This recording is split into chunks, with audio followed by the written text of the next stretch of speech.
when I first asked you, what do you make of last night's game? You say the Cavs have a good team.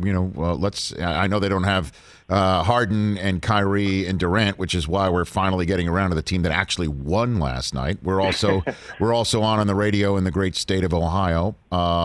And last night, I guess if it was a bowl game, it would have been the Richard Jefferson Bowl, since you have some Cavs ties. Connections to both, yeah. Exactly. What do you make? I love Sexton, and they're not even whole. They didn't have Kevin Love. They didn't have Darius Garland.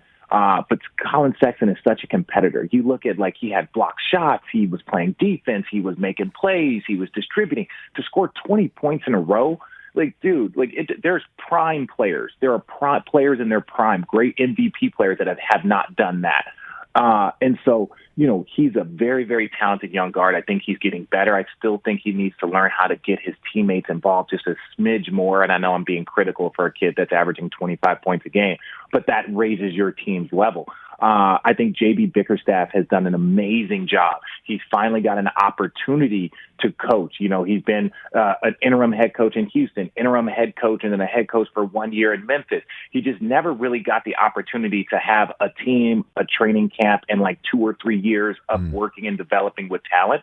And I think this is a great opportunity. I think J.B. Bickerstaff is going to be a great coach. I know you want to say young because he's only 41, but he's a great young head coach that's been in the game for 20 plus years. And what about Drummond? Allen had more minutes last night. Is that somebody that they're kicking the tires on to see if Drummond, who's going to have to get paid, needs to be moved? What do you think of that situation? Yeah, Drummond is so good, leading the league in rebounding. He's just so talented and such a big force. I think Jared Allen is probably, a fail-safe because it's hey, Jared Allen is a very, very good big. He's not probably going to get the Drummond numbers, right. But if you were to trade Drummond for pieces or draft picks, you have a very good young big that should have been starting for the Nets, a lot of people believe.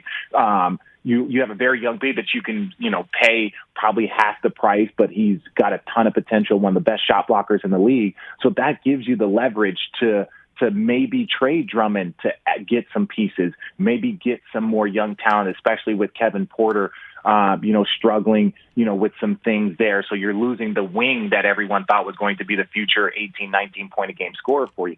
So now you have that option with Drummond. And look, ultimately, if Drummond is going to be a guy that's going to be a stud and a star, he might have to do it someplace else and get his money someplace else. I think the pickup of Jared Allen was huge, but it also sometimes leads to the writing on the wall for a great player like Drummond. It's no, you're great. No one's questioning your greatness. It's just we're too young. We're not very good. You're probably going to be moved someplace so that we can, kind of restructure. It's no different than Chris Paul getting traded from Oklahoma City.